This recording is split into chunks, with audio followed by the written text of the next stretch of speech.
कानपुर में बलदाली इलेक्शन जूं सरगर्मियूं तेज़ थी वयूं। उम्मीदवार वर्क ऐं कार्नर गजानी करे हिमायत हासिल करण लॻा। वार्ड पहिरें ते जनरल काउंसिलर जे आज़ाद उम्मीदवार डॉक्टर गुलाम असगर मंगणहार पंहिंजे वर्क तेज़ कंदे पंहिंजे वार्ड जे मुख़्तलिफ़ मोहल्लनि शहर मंगणहार, मंगी, सियाल, शेख, बिरोही, दाया ऐं ॿियनि मोहल्लनि में वर्क कई।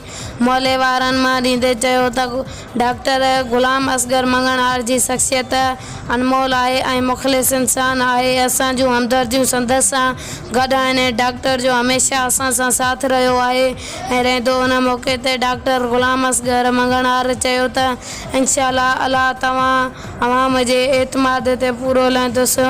मूंखे वोट सां गॾु दुआ जी बि ज़रूरत आहे। SafeMusicList.com